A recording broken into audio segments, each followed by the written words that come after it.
한국 기술력으로 현무 파이브 같은 걸 만들었다고. 이게 말이 돼? 분명 한국이 숨기는 게 있을 거야. 한국의 현무 파이브가 세계에 첫 선을 보이며 세계 각국의 반응이 다양하게 터져 나오고 있는데요. 유독 예민하게 반응하는 한국가가 있습니다. 바로 중국인데요.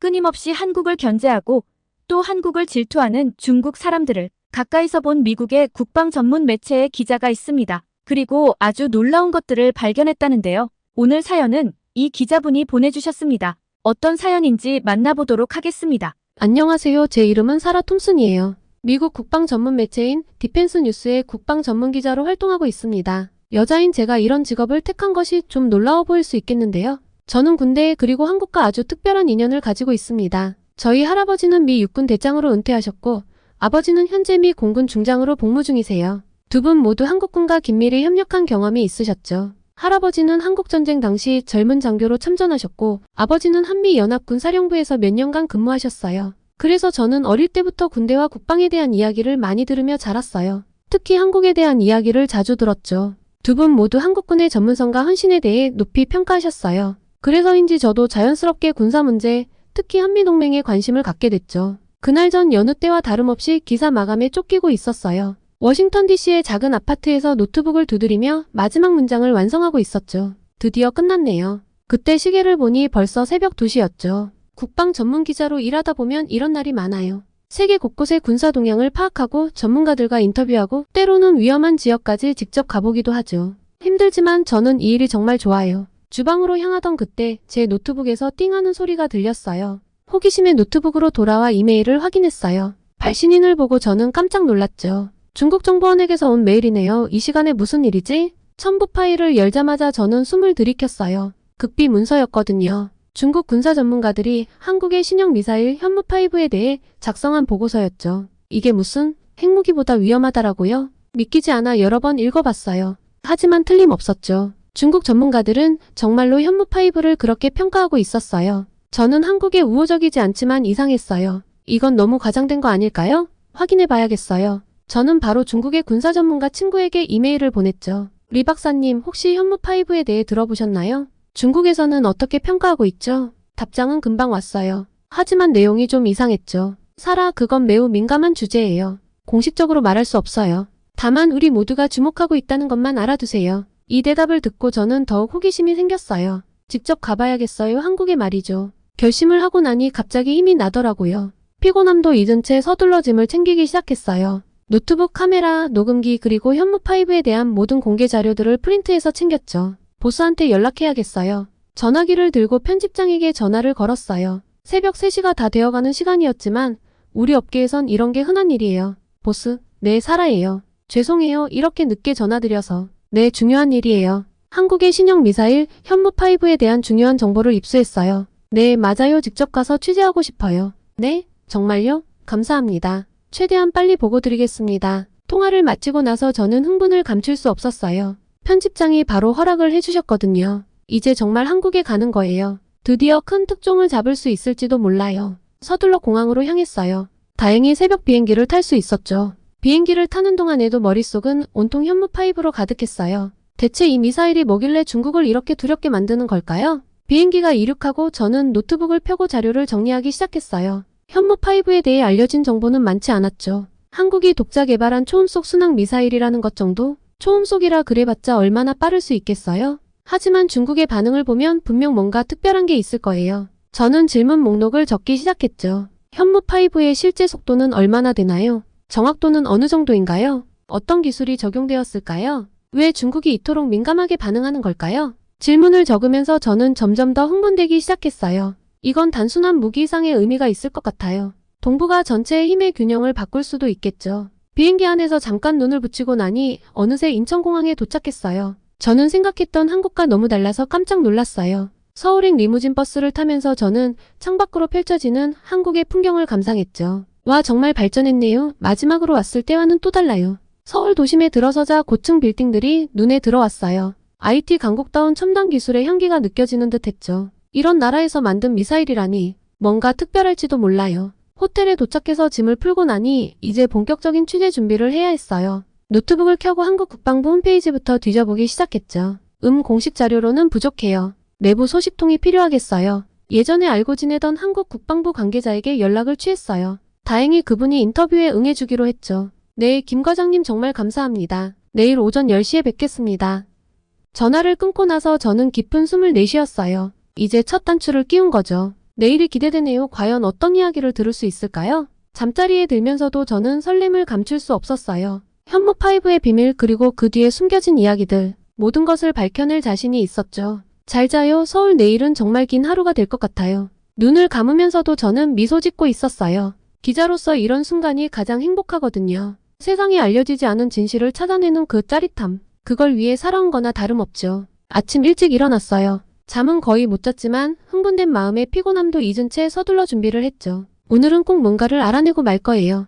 호텔 레스토랑에서 간단히 아침을 먹고 나왔어요. 국방부로 가는 택시 안에서도 계속 자료를 훑어보고 있었죠. 현무5 대체 이게 얼마나 대단하길래? 국방부에 도착하자 김 과장님이 저를 맞아주셨어요. 안녕하세요. 사라씨 오랜만이네요. 네, 김 과장님 이렇게 만나 뵙게 되어 정말 반가워요. 우리는 회의실로 자리를 옮겼어요. 김 과장님은 조금 긴장한 듯 보였죠. 사라씨, 현무5에 대해 묻고 싶다고 하셨죠? 어떤 점이 궁금하신가요? 저는 깊은 숨을 들이쉬고 질문을 시작했어요. 네, 현무5의 실제 성능이 궁금해요. 특히 속도와 정확도에 대해 알고 싶어요. 김 과장님은 잠시 망설이더니 대답하셨어요. 현무5의 정확한 스펙은 말씀드리기 어렵습니다만 음속의 5배 이상의 속도로 비행할 수 있고 오차 범위는 3m 이내라고 할 수 있죠. 저는 놀라움을 감출 수 없었어요. 와, 정말 대단하네요. 그런데 왜 중국이 이토록 민감하게 반응하는 걸까요? 김 과장님의 표정이 살짝 굳어졌어요. 그건 현무5가 중국의 방공망을 무력화시킬 수 있는 능력이 있기 때문일 겁니다. 정말인가요? 그렇게 뛰어난 건가요? 네, 그렇다고 볼 수 있죠. 하지만 더 자세한 내용은 말씀드리기 어려워요. 인터뷰를 마치고 나오면서 저는 머릿속이 복잡해졌어요. 이건 정말 대단한 무기 시스템인 것 같았거든요. 이걸 어떻게 보도해야 할까 너무 민감한 내용인데. 고민하면서 걷다 보니 어느새 국방부 구내식당에 와 있었어요. 점심을 먹으며 생각을 정리하려는데 옆자리에서 들려오는 대화가 귀에 들어왔죠. 야, 너 들었어? 현무5 시험 발사 성공했대. 진짜? 언제? 어제 새벽이래. 근데 비밀이래. 저도 모르게 귀를 쫑긋 세우고 듣고 있었어요. 이거 큰 뉴스인데 확실한 정보를 얻어야겠어요. 식사를 마치고 나와 다시 취재를 시작했어요. 이번엔 현무5 개발에 참여했다는 엔지니어를 만나기로 했죠. 안녕하세요, 박 박사님. 귀중한 시간 내주셔서 감사해요. 아닙니다. 사라씨가 현무5에 관심 있다고 해서 궁금했어요. 박 박사님은 생각보다 젊어 보였어요. 그만큼 한국의 기술력이 뛰어나다는 증거일까요? 박 박사님, 현무5의 핵심 기술이 뭔가요? 간단히 말하면 극초음속 비행과 정밀 타격 능력의 결합이라고 할 수 있죠. 우리는 대기권 상층부를 비행하면서도 목표물에 정확히 도달할 수 있는 기술을 개발했어요. 와, 정말 대단해요. 그런데 왜 그렇게 위협적으로 보이는 걸까요? 박 박사님은 잠시 생각하더니 대답했어요. 아마도 현존하는 대부분의 방공 시스템을 무력화할 수 있기 때문일 거예요. 현무5는 너무 빠르고 예측 불가능해서 요격이 거의 불가능하거든요. 이 말을 듣고 저는 현무5의 진정한 가치를 깨달았어요. 이건 단순한 무기가 아니라 전략적 균형을 바꿀 수 있는 게임 체인저였던 거죠. 박 박사님, 혹시 어제 시험 발사가 있었다는 게 사실인가요? 박 박사님의 표정이 순간 굳어졌어요. 그건 제가 말씀드릴 수 있는 내용이 아닙니다. 이 반응으로 저는 확신했어요. 시험 발사는 분명 있었던 거예요. 인터뷰를 마치고 나오면서 저는 흥분을 감출 수 없었어요. 이건 정말 큰 뉴스예요. 세계가 알아야 할 내용이죠. 하지만 동시에 걱정도 되었어요. 이런 내용을 보도해도 될까? 국가 안보에 문제가 되지는 않을까? 고민하면서 호텔로 돌아왔어요. 노트북을 펴고 지금까지 알아낸 내용을 정리하기 시작했죠. 현무5 음속의 5배 이상 속도, 오차 범위 3m 이내. 타이핑을 하면서도 머릿속은 복잡했어요. 이 정보를 어떻게 다뤄야 할지, 어디까지 공개해야 할지 말이에요. 에잇, 일단 초고는 써놓고 고민해야겠다. 밤늦게까지 글을 쓰고 또 썼어요. 현무5의 능력, 그것이 가져올 변화, 그리고 그 이면에 숨겨진 한국의 기술력까지도요. 휴, 드디어 끝났네. 시계를 보니 새벽 3시였어요. 피곤함이 몰려왔지만 동시에 뿌듯함도 느껴졌죠. 내일은 이 내용을 다시 한번 검토하고 보도 여부를 결정해야겠어요. 침대에 누우면서 오늘 하루를 되새겨봤어요. 현무5의 비밀,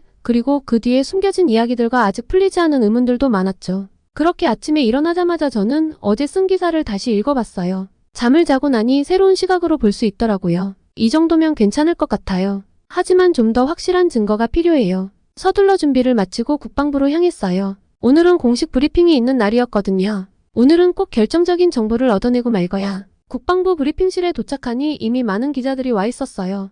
그중에는 중국 기자들도 눈에 띄더라고요. 저 사람들은 뭔가 심상치 않아 보이네. 브리핑이 시작되고 국방부 대변인이 현무5에 대해 간단히 언급했어요. 현무5는 우리 군의 새로운 전략 무기로 그 성능과 능력은 세계 최고 수준입니다. 그 순간 중국 기자 한 명이 갑자기 일어나 소리쳤어요. 그게 말이 됩니까? 한국의 기술로 그런 무기를 만들 수 있다고 보기 어렵습니다. 순간 회의장이 술렁이기 시작했어요. 저도 깜짝 놀랐죠. 저건 뭐지? 왜 저렇게 공격적인 거죠? 대변인은 침착하게 대답했어요. 우리나라의 기술력을 과소평가하지 마십시오. 현무5는 순수 국내 기술로 개발되었습니다. 그러자 또 다른 중국 기자가 나서더라고요. 그렇다면 왜 구체적인 성능을 공개하지 않는 겁니까? 뭔가 숨기고 있는 게 아닙니까? 상황이 점점 격해지는 것 같아 저도 참지 못하고 일어났어요. 잠깐만요. 제가 한 말씀 드려도 될까요? 모두의 시선이 저에게 집중됐어요. 긴장됐지만 용기를 내어 말했죠. 저는 현무5 개발에 참여한 엔지니어들과 인터뷰를 했어요. 한국의 기술력은 이미 세계 최고 수준이에요. 반도체 디스플레이 기술을 보세요. 왜 미사일 기술은 안 된다고 생각하시는 거죠? 중국 기자들의 표정이 굳어졌어요. 그들은 서로 눈빛을 교환하더니 브리핑실을 빠져나갔죠. 브리핑이 끝나고 밖으로 나오는데 아까 그 중국 기자들이 모여서 이야기하는 걸 들었어요. 이대로는 안 돼. 어떻게든 현무5의 개발을 저지해야 해. 맞아, 경제적 제재를 가한다든가 하는 것도 필요하지 않을까? 저는 그 말을 듣고 충격을 받았어요. 저런, 이건 단순한 견제가 아니라 방해 공작이잖아요? 더 자세히 들으려고 했지만 그들이 저를 발견하고 말았어요. 당신 뭘 엿듣고 있는 거요? 저는 그냥 화장실을 찾고 있었어요. 겨우 그 자리를 빠져나와 밖으로 나왔어요. 머릿속이 복잡했죠. 이걸 어떻게 해야 하지? 보도해야 할까요? 아니면 당국에 알려야 할까요? 고민하면서 카페에 들어가 커피를 주문했어요. 그때 옆 테이블에서 들려오는 대화가 귀에 들어왔죠. 들었어? 중국에서 한국 제품 불매운동이 시작됐대. 응? 갑자기 왜? 뭔가 군사적인 이유 때문이래. 자세한 건 모르겠어. 저는 깜짝 놀랐어요. 벌써 시작된 거예요? 이렇게 빨리? 급하게 노트북을 켜고 뉴스를 찾아봤어요. 정말로 중국에서 한국 제품 불매운동이 시작됐다는 기사들이 보이더라고요. 이건 정말 심각한 상황이에요. 현무5 때문에 무역 전쟁까지 벌어질 수 있겠어요. 저는 서둘러 자료를 정리하기 시작했어요. 이 사실을 보도해야 한다는 생각이 들었거든요. 세계는 이 사실을 알아야 해요. 중국의 부당한 경제 보복을 그냥 넘어갈 순 없어요. 글을 쓰면서도 마음이 무거웠어요. 이 보도가 어떤 파장을 일으킬지 걱정되더라고요. 하지만 이건 제 의무예요. 진실을 알리는 게 기자의 일이니까요. 밤늦게까지 기사를 수정하고 또 수정했어요. 최대한 객관적으로, 하지만 진실은 명확히 드러나도록 노력했죠. 휴, 드디어 끝났네. 시계를 보니 새벽 2시였어요. 피곤함이 밀려왔지만 동시에 사명감도 느꼈죠. 이제 편집장님께 보내드려야겠어요.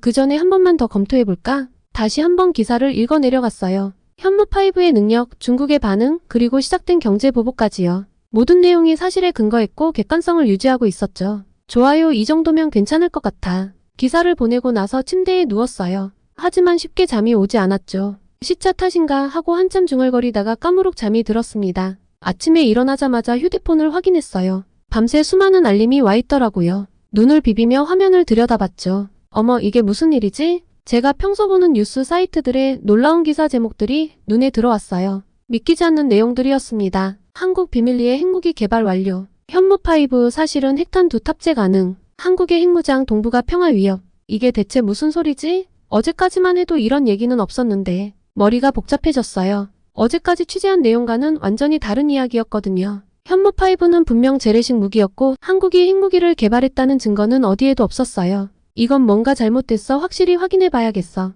급하게 옷을 갈아입고 밖으로 나왔어요. 로비에 다른 기자들도 웅성거리고 있더군요. 저 뉴스 정말일까? 영국 기자가 프랑스 기자에게 물었어요. 설마, 하지만 저렇게 떠들썩하니 뭔가 있는 건 아닐까?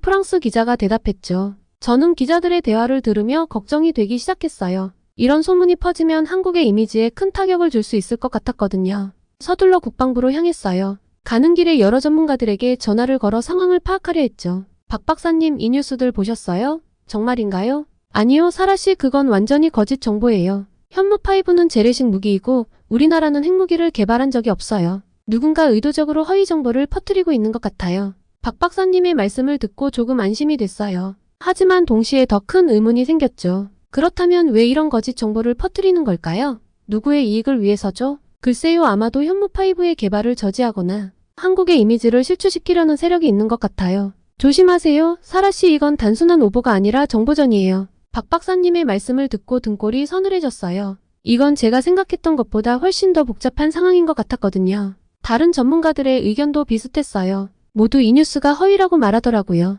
그리고 이런 정보 조작의 위험성에 대해 경고했죠. 국방부에 도착하니 이미 많은 기자들이 모여 있었어요. 입구부터 사람들로 붐비고 있었죠. 간신히 기자증을 보여주고 안으로 들어갔어요. 브리핑실은 이미 말 그대로 전쟁터였어요. 기자들이 서로 소리치며 질문을 던지고 있었고 국방부 관계자들은 당황한 표정으로 대응하고 있었죠. 대변인이 긴급 브리핑을 시작했어요. 이번 보도는 전혀 사실이 아닙니다. 우리나라는 핵무기를 개발한 적이 없으며 현무5는 순수한 재래식 무기입니다. 이는 악의적인 허위 정보이며 우리는 이를 유포한 세력에 대해 강력히 대응할 것입니다. 그때 한 중국 기자가 일어나 소리쳤어요. 그럼 왜 현무5의 정확한 성능을 공개하지 않는 겁니까? 뭔가 숨기고 있는 게 분명합니다. 다른 기자들도 가세했어요. 맞습니다. 왜 모든 것을 투명하게 공개하지 않는 거죠? 국제사회의 검증을 받아야 하지 않을까요? 상황이 점점 격해지는 것 같아 저도 참지 못하고 일어났어요. 심장이 빠르게 뛰기 시작했지만 이대로 진실이 왜곡되는 걸 볼 순 없었거든요. 잠깐만요. 제가 한 말씀 드려도 될까요?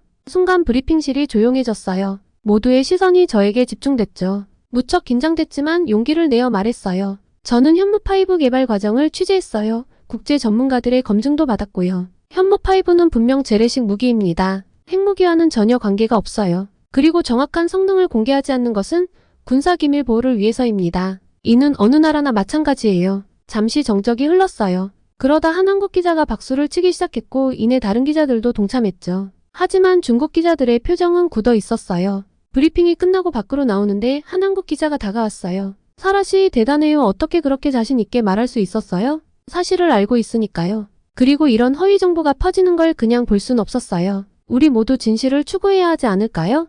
그 기자는 고개를 끄덕이며 말했어요. 맞아요. 우리가 해야 할 일이죠. 근데 사라 씨 조심하세요. 이런 상황에서 진실을 말하는 건 위험할 수 있어요. 그 말을 듣고 불안해졌어요. 하지만 후회하진 않았죠. 진실을 말하는 게 제 의무니까요. 그때 제 휴대폰으로 한 통의 메시지가 왔어요. 발신인은 제가 아는 중국 기자였죠. 사라, 조심해. 너의 행동이 중국 정부의 심기를 건드렸어. 그들이 뭔가 계획하고 있어. 내가 위험해질 수 있어. 메시지를 읽고 나니 등줄기가 서늘해졌어요. 머릿속이 복잡해졌죠. 이건 위험한 상황이 되어가고 있네. 어떻게 해야 하지? 잠시 망설였어요. 이대로 계속 취재를 할지 아니면 안전을 위해 물러설지 말이에요. 하지만 곧 마음을 다잡습니다. 아니에요. 이대로 물러설 순 없어. 진실을 밝혀야 해. 호텔로 돌아와 노트북을 펴고 지금까지의 상황을 정리하기 시작했어요. 현무5에 대한 사실, 중국의 반응, 그리고 이번 허위정보 사건까지 모든 것을 꼼꼼히 기록했습니다. 이건 단순한 오보가 아니야. 의도적인 정보 조작이지. 누군가 현무5를 막으려고 하고 있어.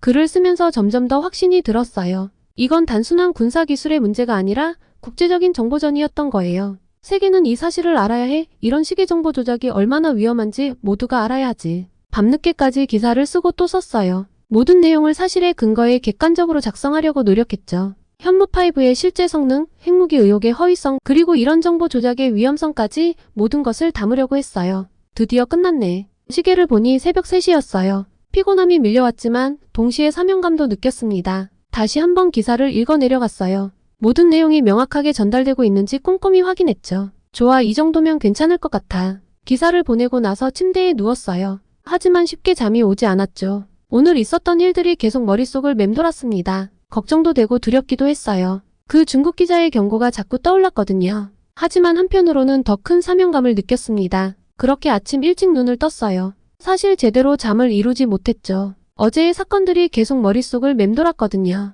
오늘은 뭔가 결정적인 걸 찾아내야 해. 서둘러 준비를 마치고 밖으로 나왔어요. 오늘은 특별한 약속이 있었거든요. 중국 군부 내부 소식통과 만나기로 한 거예요. 카페로 향하는 동안 머릿속으로 질문들을 정리했어요. 이 소식통은 제가 오랫동안 신뢰해온 분이에요. 하지만 이번엔 상황이 너무 민감해서 걱정되더라고요. 카페에 도착해서 구석자리에 앉았어요. 약속 시간보다 30분 일찍 왔거든요. 긴장된 마음을 달래려 커피를 한 잔 시켰죠. 낯익은 얼굴이 카페로 들어왔어요. 리 씨였죠. 그는 조심스럽게 주위를 살펴보더니 제 테이블로 다가왔어요. 사라, 잘 지냈어? 네, 리 씨 와주셔서 감사해요. 위험을 무릅쓰고 오신 거 알아요. 리 씨는 고개를 끄덕이더니 작은 목소리로 말하기 시작했어요. 사라, 당신이 알고 싶어 하는 게 뭔지 알고 있어. 현무5에 대해 우리 군부가 어떻게 생각하는지 맞소? 네, 맞아요. 정말 중국 군부가 현무5를 그렇게 위협적으로 보고 있나요? 리 씨는 잠시 침묵했어요. 그러더니 깊은 한숨을 내쉬었죠. 사실 우리 군부는 충격을 받았어. 한국의 기술 발전 속도가 우리의 예상을 훨씬 뛰어넘었거든. 저는 놀라움을 감추지 못했어요. 정말요? 그렇게까지요? 그로써 현무5의 성능이 우리의 최신 방공 시스템을 무력화시킬 수 있다는 분석 결과가 나왔거든. 이건 단순한 무기 그 이상의 의미를 가지고 있어. 리 씨의 말에 저는 깊은 생각에 빠졌어요. 이건 제가 예상했던 것보다 훨씬 더 큰 문제였던 거죠. 그럼 어제의 그 허위 뉴스들도 중국 군부의 작품인가요? 리 씨는 고개를 저었어요. 아니요, 그건 우리도 반대하는 일이요. 하지만 일부 강경파들이 독단적으로 행동한 것 같소. 현무5를 어떻게든 막아야 한다고 생각하는 이들이 있거든. 그렇군요. 근데 왜 이렇게까지 현무5를 두려워하는 거죠? 리 씨는 잠시 주위를 둘러본 후 낮은 목소리로 말했어요. 사라, 이건 꼭 비밀로 해주시오. 우리 군부 내에서 현무5가 가져올 변화에 대한 시뮬레이션을 돌렸소. 결과는 충격적이었소. 현무5가 실전 배치되면 동북아 전체의 군사 균형이 완전히 바뀔 수 있다는 거요. 저는 숨을 깊게 들이쉬었어요. 이건 정말 큰 뉴스였습니다. 그렇군요. 하지만 그렇다고 해서 허위 정보를 퍼뜨리는 건 옳지 않아요. 동의하오. 하지만 일부 사람들은 극단적인 방법을 택한 거요. 현무5를 막기 위해서라면 뭐든 하겠다는 거지. 대화를 나누면서 저는 점점 더 큰 그림을 볼 수 있었어요. 이건 단순한 무기 개발의 문제가 아니었죠. 국제 정세, 군사 균형, 기술 패권, 그 모든 것이 얽혀있는 복잡한 상황이었어요. 리 씨, 솔직히 말씀해주세요. 현무5가 정말 그렇게 대단한가요? 한국의 기술력이 그 정도로 발전한 건가요? 리 씨는 잠시 망설이더니 대답했어요. 사라, 당신도 알다시피 나는 한국을 늘 무시해왔소. 기술력이고 뭐고 중국을 따라올 수 없다고 생각했지. 하지만 이번엔 달라요. 현무5는 정말 대단한 기술이요. 우리도 인정할 수밖에 없었소. 이 말을 듣고 저는 가슴이 뛰기 시작했어요. 이건 정말 중요한 증언이었거든요. 그럼 앞으로 중국은 어떻게 대응할 계획인가요? 글쎄, 공식적으로는 외교적 항의를 계속하겠지. 하지만 물밑에서는 현무5에 대항할 새로운 기술 개발에 전력을 다할 거요. 이미 시작됐을 거야. 대화를 마치고 카페를 나왔어요. 머릿속이 복잡했죠. 이 정보를 어떻게 다뤄야 할지, 어디까지 공개해야 할지 말이에요. 호텔로 돌아와 노트북을 펴고 지금까지 알아낸 내용을 정리하기 시작했습니다. 현무5 중국 군부도 인정한 게임 체인저. 타이핑을 하면서도 계속 고민했어요. 이 기사가 가져올 파장을 생각하니 부담이 되더라고요. 하지만 이건 세계가 알아야 할 진실이야. 숨기면 안 돼. 밤늦게까지 기사를 쓰고 또 썼어요. 현무5의 실제 능력, 중국 군부의 반응, 그리고 이것이 가져올 국제 정세의 변화까지 모든 것을 담으려고 노력했죠. 그리고 이 긴급한 취재 일정을 마치고 다시 미국으로 돌아왔습니다. 미국에 돌아온 지금 저는 한국 뉴스를 매번 체크하며 한국의 또 다른 시작을 기대하고 응원하고 있습니다. 저는 제 뿌리에 대한 자부심과 함께 세계를 향해 더 넓은 시각으로 나아갈 준비를 하고 있고요. 이번 취재를 너무 급히 갔다 와서 한국을 제대로 즐기지 못했는데 선선한 가을 날씨가 벌써부터 그립네요. 한국의 가을이 다가기 전에 빠른 시일 내에 한국을 다시 찾고 휴가를 즐겨볼까 생각 중입니다. 벌써부터 그리운 한국인데요. 여행으로 방문하고 나서도 또 소식 전하겠습니다. 중국 문화가 한국처럼 세계를 휘어잡으려면 한국이 잘하는 걸 배워오면 되잖아. 여기 미국에서 활동하고 있는 중국인 기자가 있습니다. 한국에 관한 기사를 작성한 뒤 중국으로 다시 돌아가지 못하게 되었다고 하는데요. 중국을 사랑하는 마음으로 쓴 기사일 뿐이라는 그녀는 몹시 억울해 보입니다. 대체 무슨 일일까요? 오늘의 사연 시작합니다. 안녕하세요. 저는 미국에서 활동하고 있는 프리랜서 기자 왕리링입니다. 30대 중반의 나이로 베이징 출신이지만 현재는 워싱턴 DC에 거주하고 있어요. 제가 오늘 여러분께 들려드릴 이야기는 제 인생을 완전히 뒤바꿔 놓은 사건에 관한 것입니다. 어디서부터 이야기를 해야 할지 조금 막막한데요. 하나씩 풀어볼게요. 그날도 평소와 다름없이 아침 일찍 일어나 노트북을 켰어요. 커피 한 잔을 마시며 이메일을 확인하는데 갑자기 눈에 띄는 기사 하나를 발견했죠. 워싱턴 포스트에 실린 기사였는데 제목이 너무나 흥미로웠어요. 덴마크의 금지 조치로 인해 한국의 불닭볶음면 오히려 더 큰 주목받아. 처음에는 그저 평범한 식품 관련 뉴스라고만 생각했어요. 하지만 기사를 읽어볼수록 이상한 점을 발견하게 되었죠. 어떻게 한 나라의 금지 조치가 오히려 그 제품의 인기를 높일 수 있을까요? 더구나 그 제품이 한국산이라니 더욱 의아했어요. 저는 즉시 더 자세한 내용을 찾아보기 시작했어요. 구글 트렌드를 확인해보니 불닭볶음면의 검색량이 역대 최고치를 기록하고 있었어요. 영국 언론도 이 사태에 대해 보도하고 있었고 심지어 영국 식품표준청에서는 이 제품의 위험성을 발견하지 못했다고 밝혔더라고요. 이건 분명 뭔가 있어. 저는 중얼거렸어요. 제 기자 본능이 꿈틀거리기 시작했죠. 어떻게 이런 일이 가능할까요? 한국이 뒷돈을 먹였을까? 아니면 다른 비밀이 있는 걸까? 저는 즉시 제 편집장에게 연락했어요. 이 불닭볶음면 사태에 대해 취재하고 싶습니다. 뭔가 큰 이야기가 숨어 있을 것 같아요. 다행히 편집장도 이 주제에 관심을 보였고 저는 바로 취재를 시작했어요. 먼저 한국식품회사에 연락을 취했지만 돌아오는 답변은 평범했어요. 우리는 단순히 좋은 제품을 만들었을 뿐입니다. 이런 답변으로는 도저히 납득이 되지 않았어요. 내가 중국인이라 비밀을 알려주기 싫어하는 눈치였죠. 하지만 이렇게 포기할 수는 없었습니다. 다음으로 덴마크 식품청에 문의했죠. 그들의 답변 또한 의아했어요. 우리는 단순히 규정에 따라 조치를 취했을 뿐입니다. 하지만 이 조치가 오히려 역효과를 낳고 있다는 사실을 그들도 인정했어요. 취재를 거듭할수록 이 사태가 단순한 우연이 아니라는 확신이 들었습니다. 한국의 마케팅 전략이 뭔가 특별한 게 분명했죠. 하지만 그게 정확히 무엇인지는 아직 파악하지 못했어요. 며칠 동안 잠도 제대로 못 자가며 취재에 몰두했습니다. 한국의 문화산업, 식품산업, 그리고 글로벌 마케팅 전략에 대해 공부했는데요. 그러던 중 우연히 하버드 비즈니스 스쿨의 웹사이트에서 한 칼럼을 발견했어요. 그 칼럼의 저자는 세계적으로 유명한 마케팅 전문가인 데이비드 드부아 박사였는데요. 그의 분석을 읽어내려가면서 저는 점점 더 놀라움으로 휩싸였습니다.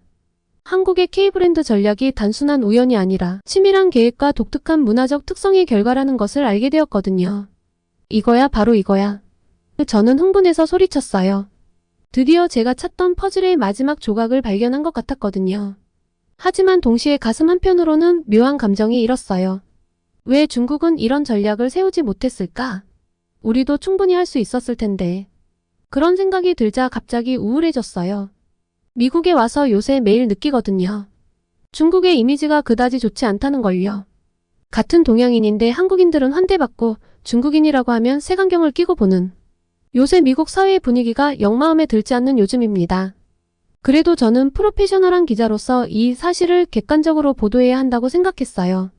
한국의 전략이 놀랍고 대단하다는 것을 인정하면서도 동시에 중국도 이를 배워 더 발전할 수 있다는 메시지를 전하고 싶었죠.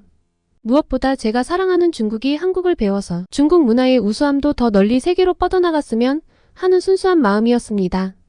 기사를 쓰기 시작했어요. 한국의 K브랜드 성공 비결, 우연이 아닌 치밀한 전략이라는 제목으로요. 이 기사가 제 인생을 얼마나 크게 뒤흔들어 놓을지 그때는 전혀 몰랐지만요. 물론 기사를 쓰는 건 그리 쉽지 않았어요. 우선 저는 데이비드 드부아 박사의 분석을 접한 후 저는 그의 주장을 하나하나 검증해보기로 했어요. 처음엔 반신반의했지만 조사를 거듭할수록 그의 말이 사실임을 깨달았죠.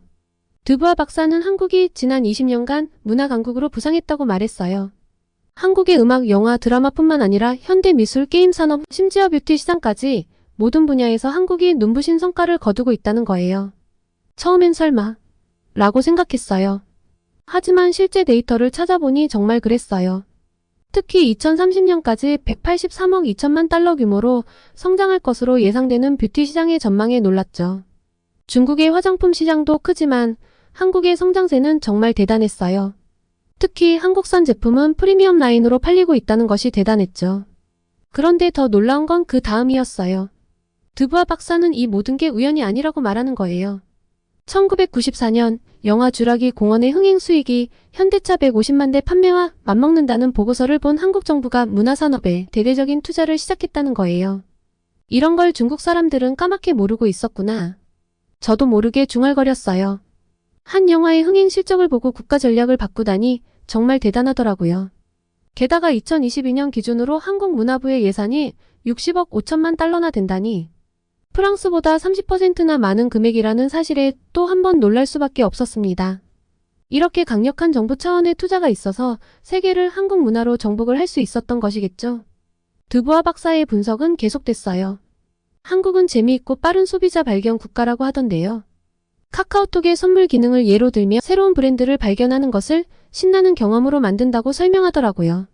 스타벅스부터 아모레퍼시픽까지 20억 달러가 넘는 선물 시장을 활용한다니 이건 정말 새롭고 놀라웠어요. 그리고 몰입형 경험 제공이라는 개념도 인상적이었네요.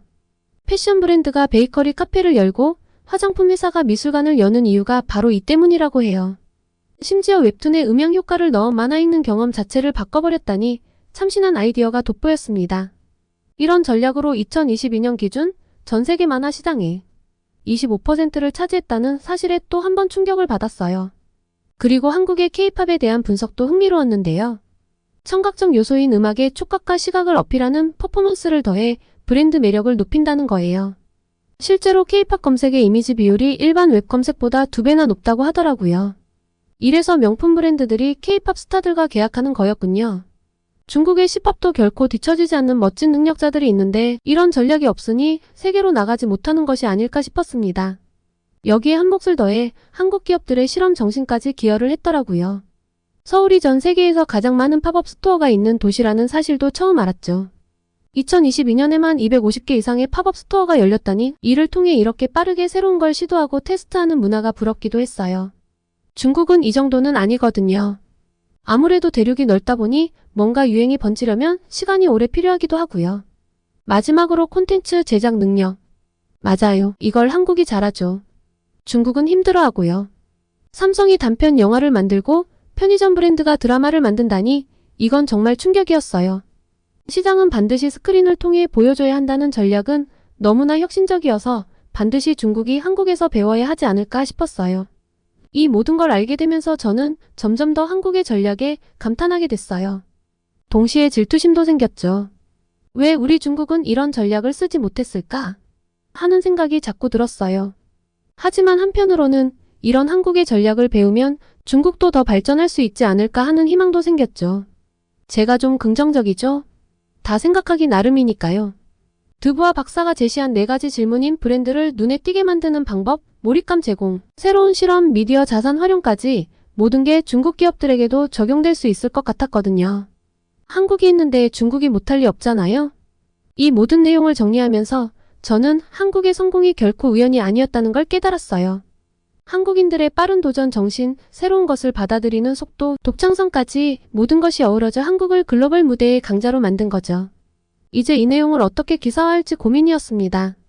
한국의 전략을 객관적으로 소개하면서도 중국 독자들에게 자극이 되는 글을 쓰고 싶었거든요.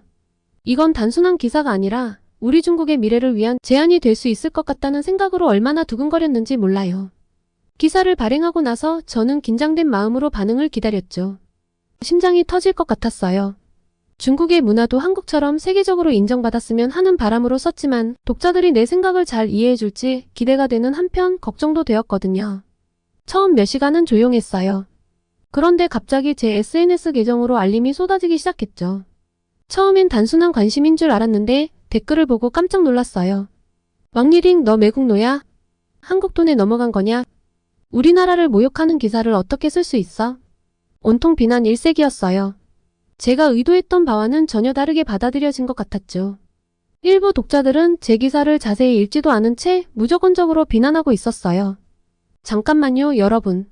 제 의도는 그게 아니에요. 우리도 배울 점이 있다는 걸 말하고 싶었을 뿐이에요. 해명 댓글을 달았지만 상황은 더 악화됐어요. 배울 게 뭐가 있어?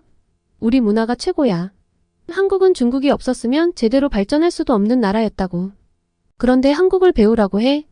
너는 매국노야. 제 마음을 후벼 파는 댓글들이 계속 달렸어요.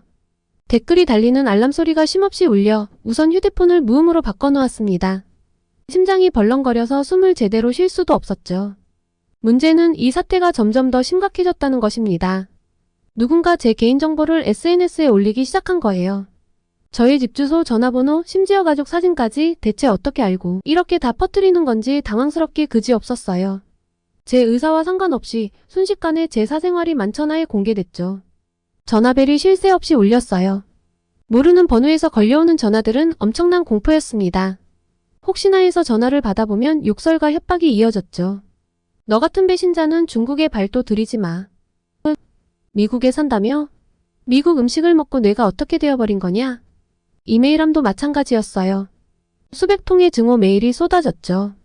심지어 제가 일하는 언론사로 항의 전화가 빗발쳤어요. 편집장님께서 저를 호출하셨죠. 리링 상황이 심각해. 당분간 휴가를 가는 게 어떻겠어? 그 말씀에 눈물이 났어요. 제가 잘못한 게 뭘까요?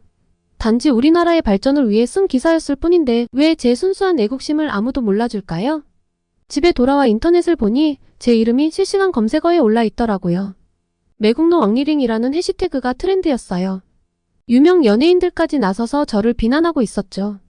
틱톡의 인플루언서들도 저를 원색적으로 비난하고 있었어요. 어떻게 이럴 수 있을까 한숨이 절로 나왔습니다. 제가 알던 중국 사람들이 맞나 싶었어요.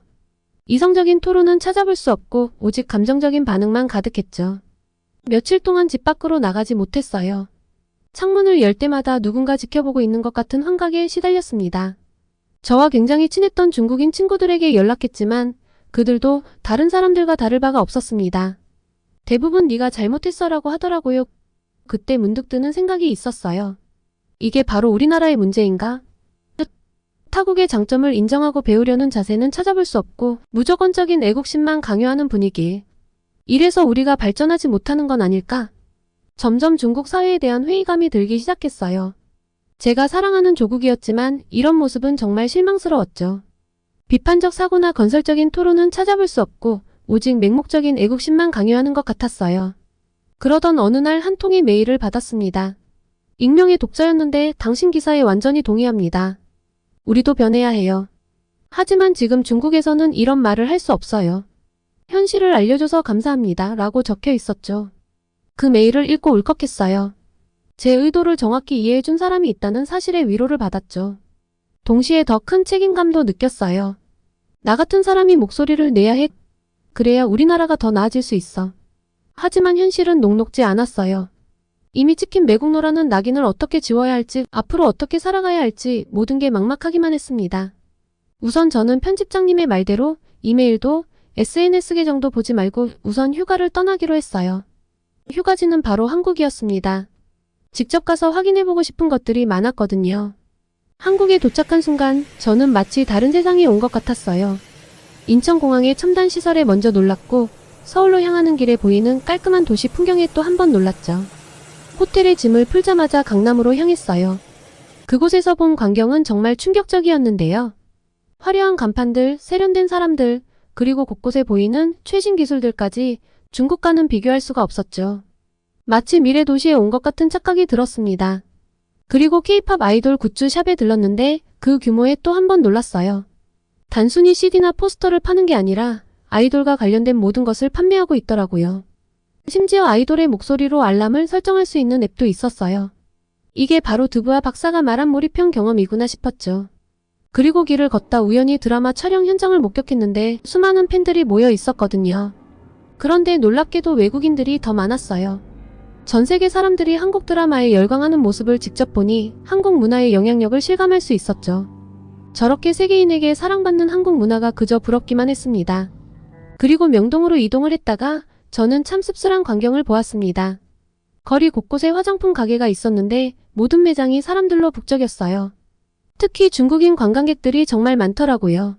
한 가게에 들어가 봤는데 직원이 중국어로 친절하게 응대해주는 모습에 놀랐어요. 중국에서 오셨어요? 이 제품 중국에서 정말 인기 많아요. 친절한 직원의 말에 괜히 마음이 따뜻해졌어요. 동시에 복잡한 감정도 들었죠. 우리나라에서는 한국을 비난하면서 정작 이렇게 한국 제품을 사러 오는 중국인들이 많은 거잖아. 그런데 나를 왜 그렇게 욕을 한 거지? 복잡한 심경으로 저녁에 한국인 기자 친구를 만났습니다. 친구가 데려가준 식당은 정말 특별했어요. 음식을 주문하자 테이블에 설치된 스크린에 요리 과정이 나오더니 잠시 후 로봇이 음식을 서빙하는 거예요. 이게 바로 한국의 빠른 소비자 발견 능력이구나. 저도 모르게 중얼거렸어요. 뭐라고? 무슨 소리야? 친구가 묻더군요. 아니, 그냥 한국은 정말 빠르게 변화하는 것 같아서. 친구는 웃으며 대답했어요. 맞아. 나도 한국인이지만 한국이 좀 빠르기는 해.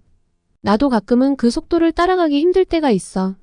바로 그 빠른 속도가 급변하는 세계 문화를 주도하는 힘 아닐까? 라는 말이 혀끝까지 나왔는데 다시 삼켰습니다. 이게 중국인으로서 제 마지막 자존심이랄까요? 그리고 저는 이 한국 기자 친구 덕분에 조금 더 한국 문화를 구체적으로 살펴볼 수 있었습니다. 방문해보면 좋을 곳들도 추천해줬죠. 친구의 추천대로 다음날 유명 엔터테인먼트 회사의 전시관에 갔어요. 그곳에서 K-팝 아이돌의 트레이닝 과정을 볼 수 있었는데 정말 놀라웠어요. 춤 노래는 물론이고 외국어, 매너 교육까지 웬만한 학교보다 더 대단했습니다. 이렇게 체계적으로 스타를 만들어내는구나 싶었죠. 그런데 웃긴 게 뭔 줄 아세요? 저는 미국에서보다 더 많은 중국인들을 한국에서 만났거든요. 제가 일부러 찾아다닌 게 아니라 거리를 걷다 보면 곳곳에서 중국인 관광객들을 볼 수 있었어요. 그들의 대화를 엿듣다 보면 재미있는 점을 발견할 수 있었죠. 야, 이거 정말 비싸다. 한국 물건이 다 그렇지 뭐. 그래도 사야지. 중국 가면 이 정도의 품질은 못 구해. 한국 거는 비싼 값을 하잖아.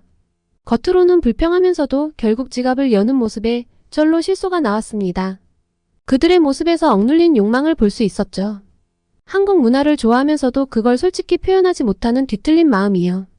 제게 쏟아진 엄청난 댓글 세례가 이런 마음을 기반으로 했겠죠? 한국에서의 휴가를 마치며 저는 깊은 고민에 빠졌어요. 한국의 성공을 직접 목격하니 우리나라의 현실이 더욱 안타깝게 느껴졌거든요. 하지만 동시에 희망도 보였어요. 우리도 노력하면 이렇게 될 수 있지 않을까? 미국으로 돌아가는 비행기에 오르며 생각했어요. 이 경험을 어떻게 중국 사람들에게 전할 수 있을까? 어떻게 하면 그들의 마음을 열 수 있을까? 미국으로 가는 내내 한숨도 자지 못하고 생각해봤지만 뾰족한 수가 없었습니다. 그리고 제겐 또 하나의 문제가 남아 있었어요. 바로 언론사와의 계약이 끝나갈 시점이었거든요. 중국으로 돌아가야 할 시기가 다가오고 있었지만 마음은 복잡하기만 했죠. 아버지와의 영상통화에서 이 고민을 털어놓았어요. 아버지, 제가 중국으로 돌아가도 괜찮을지 모르겠어요. 아버지의 표정이 굳어졌어요. 오랜 공산당원인 아버지의 애국심은 누구보다 강했죠. 리링, 무슨 소리니? 내 나라야. 당연히 돌아와야지. 잘못된 건 해명하고 용서를 구하면 된다. 하지만 아버지, 제가 본 것들을 어떻게 말해야 할지 모르겠어요. 잘못된 건 없었어요. 한국의 성공 전략을 배워야 한다고 생각했을 뿐이에요. 중국을 위해서요. 그런데 그걸 말하면 또 매국노 취급을 받을 것 같아요. 아버지는 한숨을 쉬셨어요. 내 마음은 이해한다. 하지만 조국을 위해 일하는 것이 내 의무야. 그리고 그 방법이 좀 어렵더라도 진심은 통하는 법이다. 그 말씀에 가슴이 아팠어요. 아버지의 세대는 무조건적인 애국심이 당연했겠지만 저에겐 그게 너무 어려웠어요. 아버지, 그 기사 때문에 제가 받은 비난들을 아세요? 사람들은 진실을 듣고 싶어 하지 않아요. 그저 자신들이 듣고 싶은 말만 원해요. 그래도 포기하면 안 돼. 내가 본 것을 전달하는 것이 언론인의 역할이야. 그것이 중국을 위한 길이라면 내 역할에 충실해야 하지 않겠니? 통화를 마치고 나서 저는 더욱 혼란스러워졌어요. 아버지 말씀대로 조국을 위해 일해야 한다는 건 알지만 그게 과연 가능할까요? 며칠 동안 고민했어요. 한국에서 본 것들, 느낀 것들을 어떻게 전달할 수 있을까? 중국인들에게 한국에서 배울 점들을 객관적으로 보도하면서도 애국심을 지키는 방법은 없을까? 결국 한 편의 기사를 썼어요. 한국의 성공에서 배우는 교훈이라는 제목으로요. 최대한 중립적인 톤을 유지하면서 한국의 전략 중 우리가 배울 만한 점들을 조심스럽게 제시했죠. 하지만 기사를 보내기 직전 손가락이 멈췄어요. 이걸 보내면 또 어떤 비난을 받게 될까라는 두려움이 밀려왔죠. 눈앞에는 제가 받았던 원색적인 악플들이 펼쳐졌고 귓가에는 SNS 댓글 알림 소리가 울렸습니다. 그 순간 제 휴대폰으로 메시지가 왔어요. 중국에 있는 대학 후배였어요. 선배, 저 선배 기사를 보고 이번에 한국 다녀왔어요. 정말 대단하더라고요. 우리나라도 저렇게 됐으면 좋겠어요. 중국 사람들도 어차피 한국이 좋은 건 다 알아요. 그러니까 배울 건 좀 배워오면 얼마나 좋아. 근데 이런 말 큰 소리로 못하겠어요. 사람들이 듣기 싫어해서요. 그 메시지를 읽는 순간 눈물이 났어요. 저만 이런 생각을 하는 게 아니었던 거예요. 많은 젊은이들이 변화를 원하지만 그저 말하지 못하고 있을 뿐이었죠. 괴로웠어요. 제가 본 진실을 말하고 싶은데 그럴수록 조국에서 멀어지는 것 같았어요. 애국심과 진실 사이에서 갈등하는 제 모습이 너무나 초라해 보였죠. 왜 이렇게 어려워야 하는 걸까? 중얼거리며 창밖을 바라봤어요. 미국의 자유로운 언론 환경이 부럽기도 했죠. 하지만 동시에 제 뿌리인 중국을 포기할 수는 없었어요. 결국 그 기사는 보내지 않기로 했어요. 대신 개인 블로그에 한국 여행 경험을 에세이 형식으로 올렸죠. 직접적인 비교는 피하고 그저 제가 느낀 점들을 솔직하게 썼어요. 그런데 예상치 못한 일이 벌어졌어요. 저의 블로그 글이 중국 SNS에서 조용히 퍼지기 시작한 거예요. 특히 젊은 층 사이에서요. 익명으로 달린 댓글들을 보니 많은 사람들이 공감하고 있었어요. 나도 비슷한 경험을 했어요. 우리나라도 변해야 해요. 이런 솔직한 이야기를 들을 수 있어 좋아요. 이런 반응들을 보며 작은 희망을 느꼈어요. 어쩌면 이렇게 조금씩 변화를 만들어갈 수 있지 않을까? 하지만 동시에 두려움도 컸어요.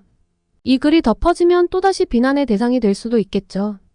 중국으로 돌아간다면 어떤 일이 벌어질지 상상도 할 수 없었어요. 조국을 사랑하지만 그 사랑을 표현하는 방식이 이렇게 어려울 줄은 몰랐습니다.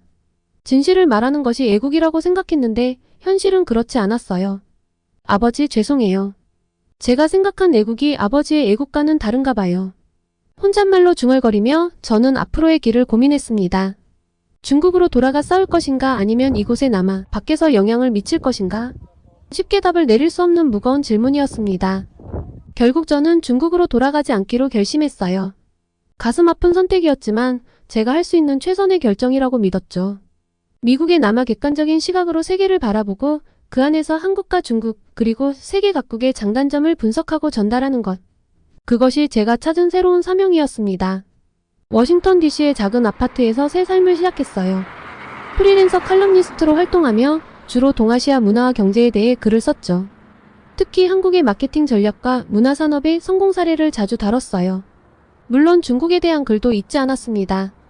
처음엔 힘들었어요. 무엇보다 조국이 날 버렸다는 생각에 뿌리를 잃은 것 같아 사무치게 외로울 때가 많았습니다. 하지만 포기하지 않았죠. 밤낮으로 공부하고 취재하며 글을 썼어요. 그리고 서서히 변화가 찾아왔습니다.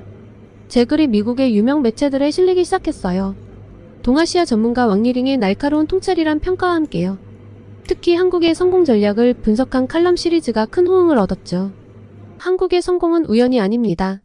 그들의 치밀한 전략과 빠른 실행력, 그리고 글로벌 트렌드를 읽는 능력이 만들어낸 결과죠. 이는 비단 한국만의 이야기가 아닙니다. 다른 나라들도 이를 배울 수 있고 또 배워야 합니다. 이런 내용의 글들이 세계 각국의 독자들에게 읽히며 저는 점점 더 유명해졌어요. 칼럼니스트로서의 제 꿈이 현실이 되어가는 순간이었죠. 하지만 기쁨 한편에 서글픔도 컸어요. 제 글이 전 세계에서 읽히고 있는데 정작 제가 가장 사랑하는 조국, 중국에서는 볼 수 없다는 사실이 너무 아팠거든요. 가끔 중국 친구들과 통화를 하면 더 마음이 아팠어요. 리링, 내가 요즘 뭐 하는지 궁금해. 어떻게 지내? 글 쓰면서 잘 지내고 있어. 내 글 혹시 봤어? 아니, 못 봤어. 여기선 내 글을 볼 수가 없어. 이런 대화를 할 때마다 가슴이 찢어지는 것 같았어요. 내가 쓴 글로 세계의 독자들과 소통하고 있는데 정작 내 나라 사람들은 그걸 읽을 수 없다니. 어느 날 한 미국 방송국에서 인터뷰 요청이 왔어요. 동아시아 전문가로서 한국과 중국의 문화산업을 비교해달라는 거였죠. 방송 중 앵커가 물었어요. 당신의 글이 전 세계적으로 주목받고 있는데 반해 중국에서는 볼 수 없다고 들었습니다. 어떤 기분인가요? 순간 말문이 막혔어요. 눈시울이 붉어졌지만 꼭 참고 대답했죠. 안타깝습니다. 하지만 저는 언젠가 제 글이 중국 독자들에게도 읽힐 수 있을 거라 믿습니다. 그때까지 계속해서 객관적이고 건설적인 글을 쓰겠습니다. 방송이 끝나고 집에 돌아와 거울을 봤어요. 눈가에 주름이 늘었더라고요. 미국에서의 삶이 결코 쉽지만은 않았다는 증거겠죠. 그래도 후회는 없어요. 제가 하는 일이 의미 있다고 믿기 때문이에요. 한국의 우수성을 세계에 알리는 동시에 중국의 발전 가능성도 함께 이야기하고 있으니까요. 때론 외롭고 때론 서글프지만 이것이 제가 택한 길이에요. 언젠가 제 글이 자유롭게 중국에서도 읽힐 그날을 꿈꾸며 오늘도 키보드 앞에 앉습니다. 새로운 칼럼을 시작하며 마음 한편으로는 조국을 그리워합니다. 그리고 다짐해요. 언젠가 꼭 내 글로 중국의 발전에 기여할 수 있기를 바랍니다.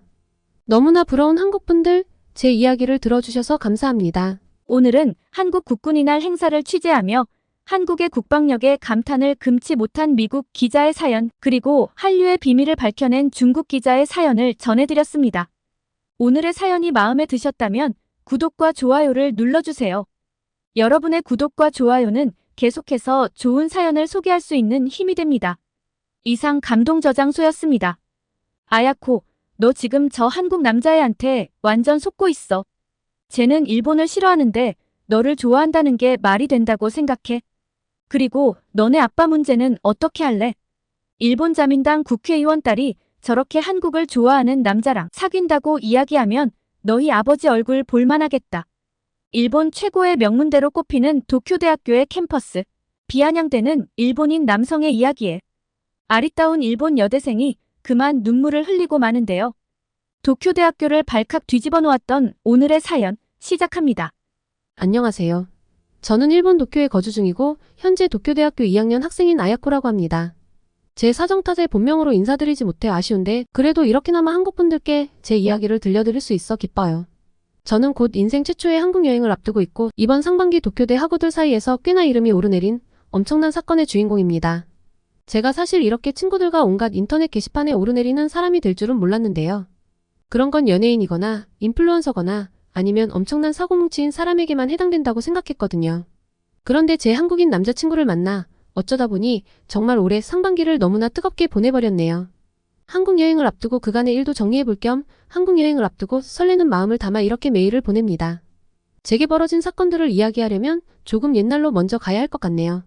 저는 제가 생각해도 참 모범적인 학창시절을 보냈어요.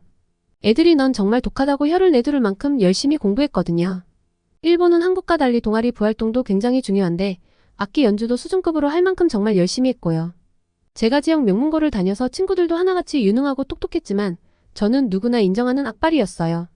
아, 저를 싫어하는 친구들은 뒤에서 독한 년이라고 불렀다고 하더라고요. 왜 그렇게까지 버둥거리며 사는지 친구들이 의아해하기도 했는데요. 사실 이런 이야기를 어디서 해본 적이 없어요. 아빠가 너무 무서웠거든요. 그 나이 되면 다들 무뚝뚝하고 엄한 거 아니냐고 하실 텐데 저는 좀 환경이 특이하다면 특이했습니다. 저희 아빠는 자민당 국회의원이시거든요. 언론 매체에서 수시로 노출되는 분의 외동딸이라는 건 생각보다 쉽지 않았어요. 그리고 아버지께서는 항상 제게 공부를 잘해야 하고 학교에서 모범이 되어야 한다고 했어요. 일본은 대부분 지역구도 물려받고 세습 형태로 국회의원이 되는 경우가 많기 때문에 아버지는 언제나 저에게 나를 이어서 국회의원이 될 아이라고 하셨죠. 그래서일까요? 외동딸인 제게 정말 기대가 크셨어요. 아주 어렸을 때부터 제게 아야코 내가 이 아버지의 뒤를 이어 일본을 위해 일해야 한단다. 그러니까 너는 어디서나 모범이 되어야 해. 특히 공부로 다른 사람에게 밀리면 안 된다. 2등은 패배자야 라고 말씀해 오셨거든요. 어머니 역시 제가 어딜 가서 아버지 이름에 먹칠을 하면 안 되니 항상 너는 누가 봐도 빛나는 아이여야 한다고 이야기하셨죠. 그러다 보니 제가 스스로 제게 굉장히 엄격해졌던 것 같아요. 지금 돌이켜보면 제가 좀 세뇌가 되었던 것 같은데 자랑스러운 대일본의 국회의원으로 나라를 끌어갈 사람이라는 사명감 같은 것이 있었습니다. 지금 좀 웃기시죠? 어린애가 그런 사명감을 가졌다니.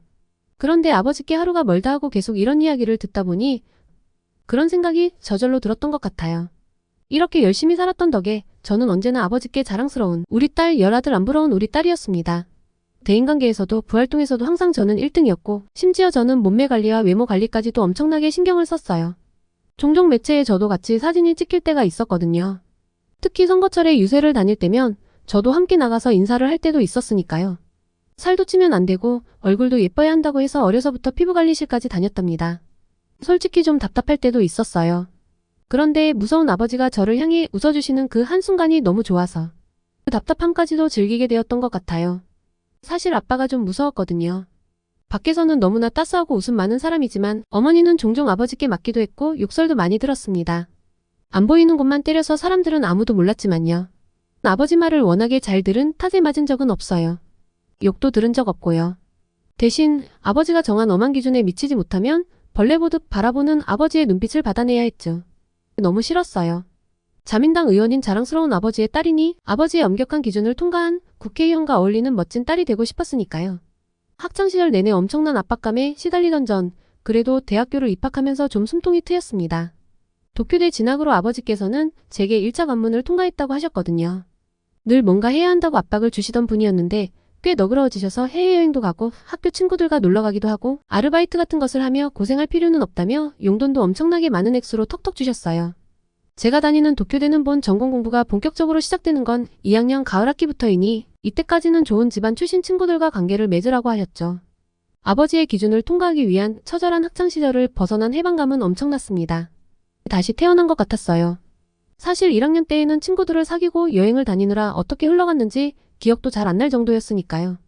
그런데 2학년 때부터는 너무 노는 건 좀 그러니 뭔가 의미 있는 활동도 하면 좋지 않을까 하는 생각이 들더라고요. 아까 말씀드렸잖아요. 미래 국회의원으로서의 사명감이 있었다고요. 또 저도 모르게 자기 검열을 하고 있었던 거죠.